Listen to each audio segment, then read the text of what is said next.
Assalamualaikum warahmatullahi wabarakatuh. Selamat pagi, sahabatku dimanapun Anda berada. Bersama saya Utin Agustina dalam acara Bincai, Bincang Santai bersama PKRS Rumah Sakit Jiwa Provinsi Kalimantan Barat. Nah, pagi ini saya sudah ditemani seorang narasumber yang cantik adalah Anselma Mariet SKM. Beliau adalah Kepala Instalasi K3RS. Apa kabar Mbak Ansel? Baik Kak Utin. Saya panggil Mbak Ansel Kak atau De Ansel nih gimana nih? Yang mana enaknya Kak Utin deh? Oh. Kayaknya panggil adik ya. Adik Kak. Oh. Ya udah deh. Saya panggil adik karena maunya panggil De Ansel, ya udah saya panggil De Ansel. Nah, ini sebelum kita ke topik ya, ini topik kita nih sebenarnya hari ini ada tentang pelayanan K3RS. Nah, sebelumnya saya mau tanya dulu nih, Mbak Ansel di Rumah Sakit Jiwa udah berapa tahun nih? Kalau maksudnya di Rumah Sakit Jiwa yang di unit K3-nya atau Ya dari awal masuk lah. Oh, ya. Kalau saya masuknya itu di tahun 2010 di sini. Terus pindah tugas sementara karena kuliah lagi di tahun 2015 dan kembali lagi ke Rumah Sakit Jiwa kita yang tercinta di tahun 2020 dan ditempatkan di instalasi sanitasi dan sekarang ditempatkan lagi di unit K3RS-nya.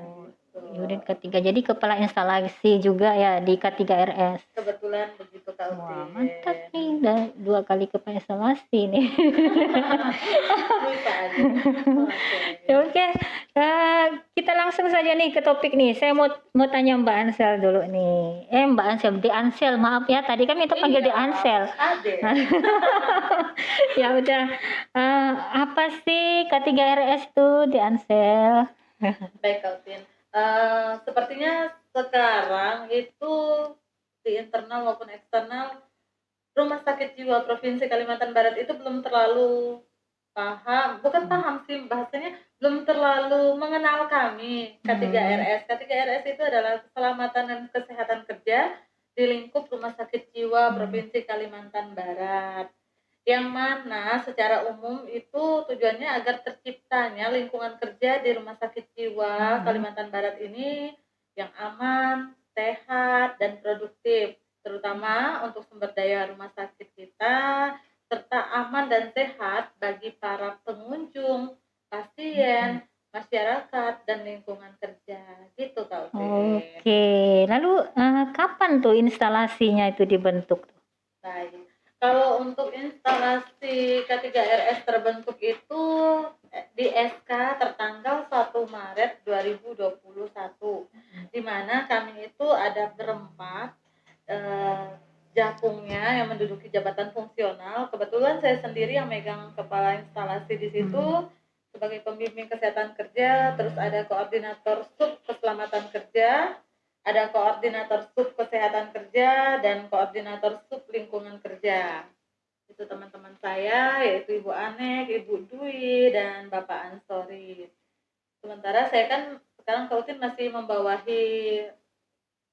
memegang 2 instalasi. Di sanitasi juga masih dipercayakan saya. Di situ juga ada koordinator limbah cair, koordinator limbah padat, koordinator penyihatan air bersih, pengendalian serangga dan tikus dan binatang pengganggu, serta pengawasan tempat pengelolaan makanan dan minuman, dan penyihatan linen dan laundry. Oke, banyak sekali nih. Wah, ini merangkap nih.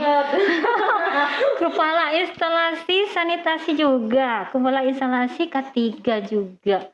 Apa nggak repot nih ngurus nih dua instalasi? Kayaknya pengen curhat sih. Repot banget. Tapi saya bersyukurnya tuh Kak Utin, saya punya rekan kerja yang solid. Teman-teman itu enak ya, kerjasamanya udah kompak, baik di lapangan maupun di dalam perkantoran. Ya itu, orang K3 harus bisa menghangatkan suasana di dalam perkantoran. Wah, mantap nih. Lalu berapa karyawannya itu?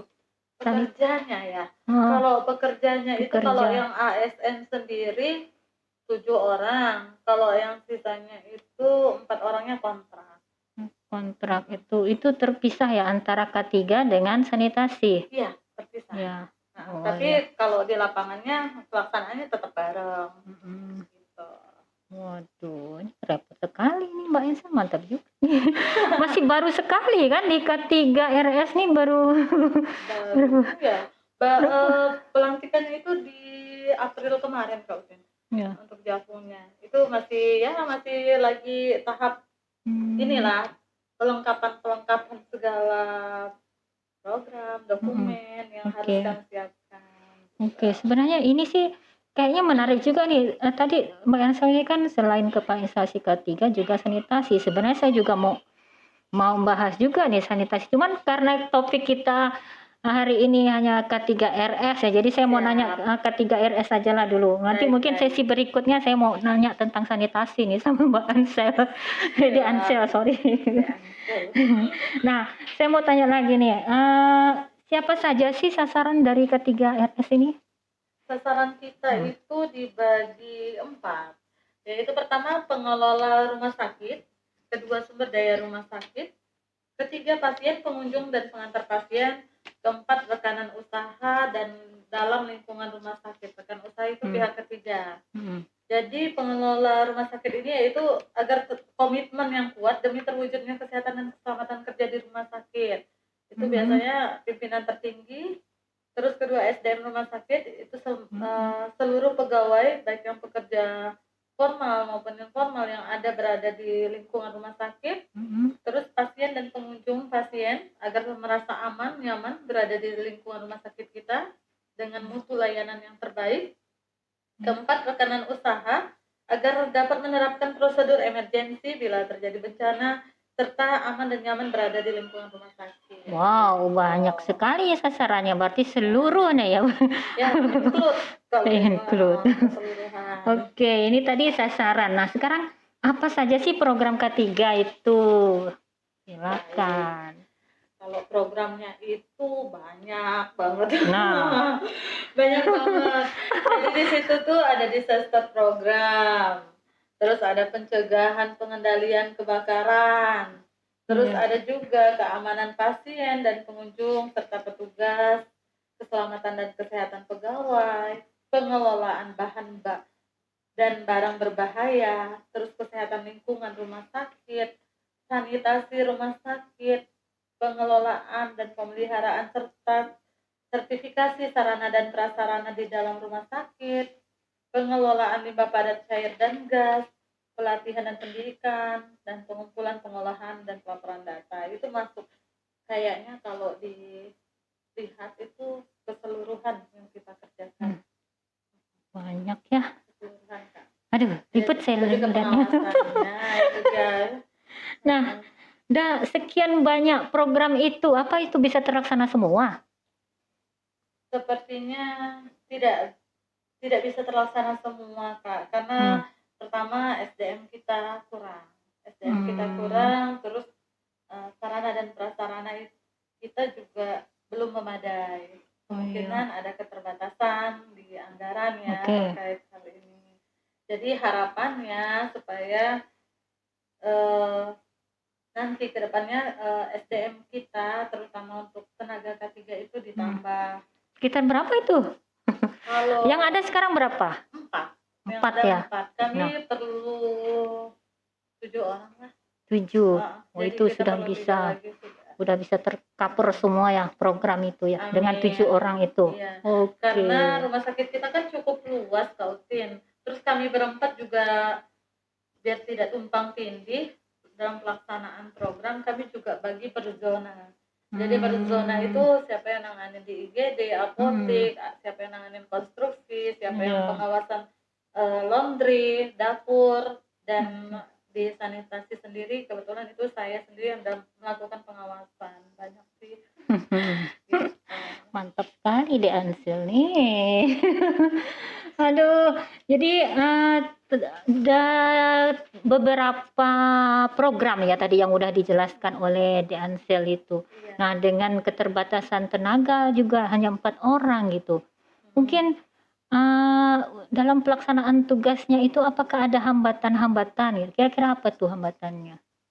Banyak Kautin kalau Banyak ya? masalah hambatan, terutama masih kurangnya peduli petugas terhadap Hmm. keselamatan dan kesehatan kerja. Jadi kami masih baru dan masih mau merencanakan sosialisasi Hmm. ke teman-teman baik yang internal maupun yang Hmm. eksternal supaya lebih mengenal keselamatan dan kesehatan kerja di Iya. lingkungan rumah sakit jiwa, terutama ya. Kalau untuk sosialisasi eksternal seperti pekerja sektor informal itu baru kami lakukan 1 minggu yang lalu, Oke. dan puji Tuhan mereka itu antusias Hmm. sekali dengan ada feedback, dan harapannya semoga apa yang kami sampaikan berupa edukasi itu dapat mereka Mhm. terapkan. Tinggal PR kita banyak untuk yang Iya. internal lagi Iya, gitu. masalahnya instalasi K3RS ini termasuk yang baru ya. Ini instalasi Iya. baru nih di rumah sakit jiwa ini. Itulah, karena Oke. baru jadi memang perlunya pengenalan dulu Iya. ya Kak Utin, jadi Oke. biar nggak ada hambatan-hambatan lainnya. Oke, nah saya mau tanya lagi nih, De Ansel. Ya. Keuntungan jika program K3 ini dapat terlaksana dengan baik, apa sih gitu keuntungannya?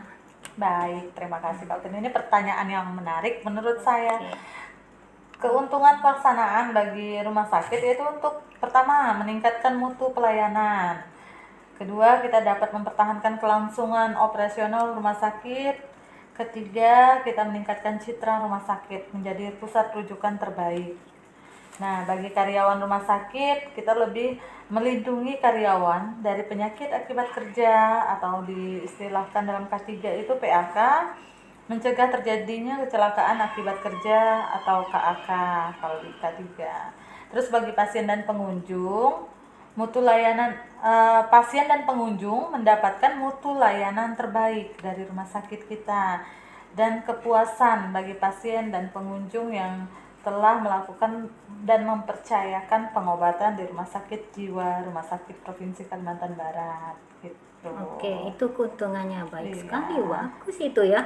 Kalau memang terlaksana benar-benar ini K3RS ini, wah sangat bermanfaat sekali gitu untuk Iya, seluruh pengunjung rumah sakit gitu ya. betul banget itu Kak Utin. Oke, nah baik, nah sepertinya kita ini sudah di penghujung acara nih.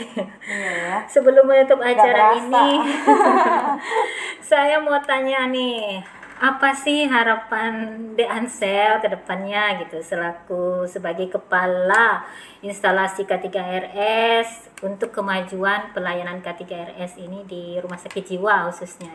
Oke, baik. Harapannya yaitu yang pertama itu terciptanya lingkungan kerja yang aman dan nyaman di lingkup Rumah Sakit Jiwa Provinsi Kalimantan Barat. Terus kedua, pekerja kita itu dapat bekerja dengan sehat dan produktif. Terus ketiga, kita dapat meningkatkan mutu layanan terbaik bagi masyarakat. Sementara itu harapan saya Kak Upin, semoga ini bisa terlaksana dengan baik, didukung oleh pihak manajemen, sehingga apa yang kita impikan rumah sakit jiwa menjelang BLUD benar-benar tercapai ya Kak Upin.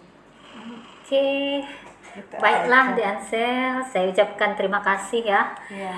Ya, karena udah sudi untuk mengisi acara kami dan sudah berbagi ilmu atau informasi kepada kita semua.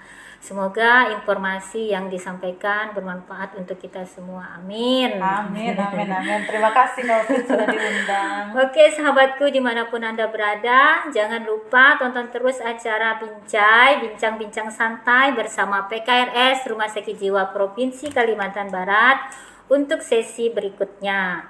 Anda bisa tonton acara ini melalui Instagram, Facebook, YouTube, Rumah Sakit Jiwa Provinsi Kalimantan Barat, atau Anda bisa juga buka di website kami www.rsjpropkalbar.prop.go.id. Oke, saya akhiri. Assalamualaikum warahmatullahi wabarakatuh. Salam sehat jiwa.